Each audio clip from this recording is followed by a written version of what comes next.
5 choses à savoir sur Budapest.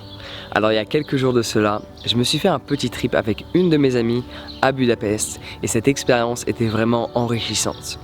Mais attention, ne sois pas confus, elle n'était pas du tout enrichissante grâce à la culture, au lieu ou au langage. Parler dans ce pays-là. Cette expérience était extrêmement enrichissante grâce à la personne avec laquelle j'étais. Parce que ça, tu vas t'en apercevoir au fur et à mesure du temps que tu voyages, parce qu'à l'heure actuelle, j'ai voyagé dans 29 pays grâce à Budapest, à la Hongrie. De base, j'étais à 28, je suis passé à 29. Alléluia.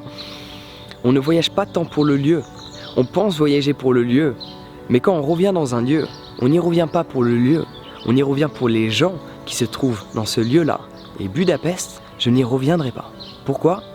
Parce que les gens qui se trouvent dans ce lieu-là ne me correspondent pas, personnellement. L'architecture est belle, il y a des choses à voir qui sont assez intéressantes, mais moi je me déplace plus pour voir les monuments. Je me déplace pour échanger des expériences avec des gens qui sont réels en face de moi. Donc grâce à cet ami, l'expérience est extraordinaire. Mais on aurait pu choisir un autre pays, il faut l'admettre. Donc 5 choses à savoir sur Budapest. La première, si tu fais partie de l'Union Européenne, paye par carte bleue. Je peux t'assurer que tu vas économiser énormément d'argent parce que le taux de change, il est surprenant. Si tu veux changer 100 €, ils vont te prendre 10 à 15 € de taux de change, mais c'est juste, j'ai jamais vu ça. Dans les 28 pays où je suis allé en dehors de la Hongrie, je n'ai jamais vu un taux de change aussi catastrophique. Donc paye par carte dès que tu peux le faire. Quand tu peux pas, fais avec. Deuxième chose à savoir, si tu manges une alimentation dite végétale, tu manges vegan, il y a plein de restaurants vegan partout, ça semble être le paradis, mais au final, c'est que des fast-food vegan. Et tout ce qui va être de restaurants qui te laissent prétendre que ça va être des restaurants vegan, au final, la bouffe qu'ils te servent, c'est comme du fast-food, c'est pas bon, c'est gras, ça n'a pas de goût, non. Si t'es vegan, ne va pas à Budapest, même si, quand tu regardes sur internet, il y a plein de restaurants vegan. Donc là, ça nous emmène au troisième point. Troisième chose à savoir sur Budapest. Ne regarde jamais les revues laissées en ligne.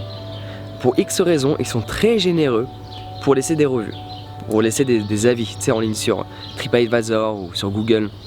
Parce qu'ils ont tous 5 étoiles. Ils ont tous 5 étoiles et ils ont tous reçu genre 1000, 1300, 1500 avis. Les meilleurs restaurants sur Paris où les gens y vont chaque jour, restaurant vegan ou même peut-être non vegan en fonction de tes préférences, ils ont genre 300, 500 avis. Et ils ont 4 étoiles et des poussières. Eux, ils ont tous 5 étoiles là-bas avec 1300 avis. Donc, faut pas trop prendre leur avis en considération, surtout que tu t'apercevras qu'au final, ils notent des choses 5 étoiles qui, en France du moins, ou à Bali ou dans d'autres endroits où tu peux trouver de la bonne nourriture vegan, seraient notées plus dans les 3 étoiles. Donc ne pas prendre en compte l'avis des Hongrois sur l'aspect culinaire. Non, c'est pas une bonne chose à faire. Quatrième chose à savoir, les Hongrois sont relativement froids. J'ai pour habitude d'arriver dans un restaurant, d'arriver dans un lieu, quel qu'il soit, et de dire « Hey, how are you ?» et de poser la question sincèrement, savoir comment la personne va. Et ça m'est arrivé plus d'une fois, parce que quand ça t'arrive une fois, tu peux pas remettre le tout sur le lieu, ok ? Ça peut être la personne, ça peut être toi, ça peut être le contexte, il peut y avoir plein d'aspects. Mais quand ça t'arrive genre une fois par jour, où tu vas dans un magasin et tu dis « Hey, comment ça va ?» Tu le dis en anglais bien sûr, ça prend sens.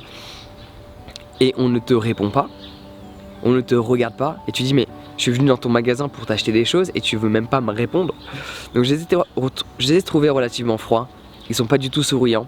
Alors peut-être que le contexte dans lequel j'ai vécu cette expérience est différent peut-être de ton expérience que tu peux avoir éventuellement prochainement, parce que je passe beaucoup de temps à Bali et les Balinéens sourient en permanence, du matin au soir.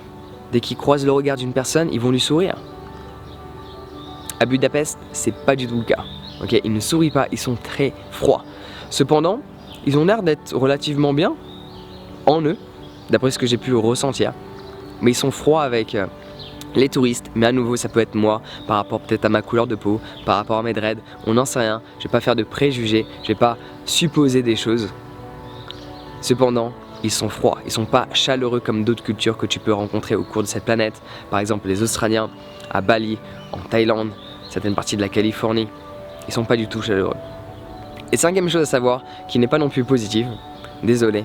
Pour moi, le trip à Budapest, si j'étais pas avec ma pote, je n'y serais pas resté. Je serais arrivé, j'aurais passé une journée, j'aurais pris mes clics et mes claques et je me serais en allé. Mais vu que j'étais avec une personne extraordinaire, on est resté. Qu'est-ce qu'on a fait? On est resté assis dans des cafés à discuter. Parce qu'au final, il n'y avait rien à visiter, parce que je ne suis pas du tout dans tout ce qui est architecture. Après, si tu as envie de voir tout ce qui est architecture, ça devrait te plaire. Mais personnellement, c'est pas mon truc. Du coup, la cinquième chose à savoir, tu as l'impression qu'ils veulent te la mettre à l'envers. Quand ils te donnent des tarifs par rapport au taxi, etc., ou tu as l'impression qu'ils ne sont pas pleinement honnêtes. Quand ils te rendent la monnaie, plusieurs fois on m'a rendu la monnaie, j'ai pour habitude de ne pas regarder combien on me rend. Sauf que dès qu'il y a une nouvelle monnaie, j'essaie de m'y intéresser un petit peu. Et plein de fois, on m'a pas rendu le montant exact. Coïncidence, je ne sais pas, mais ça m'est arrivé plus d'une fois. Donc voilà mon expérience sur Budapest. Est-ce que j'y reviendrai? Absolument pas. J'irai découvrir un nouveau pays où je reviendrai dans ces magnifiques pays que j'apprécie. Sur ce, prends soin de toi, passe une excellente journée et bonne expérience à Budapest, parce que moi je te recommande toujours d'avoir ta propre expérience. Celle-ci est la mienne, moi je te recommande d'y aller, la tienne sera sûrement différente. Mais souviens-toi d'une chose essentielle, le plus important n'est pas le lieu, mais les personnes que tu rencontres ou avec lesquelles tu vas dans un lieu. Parce que les expériences de vie, tu les as principalement quand tu partages ta propre expérience avec une autre. Sur ce, prends soin de toi, passe une excellente journée et à très vite.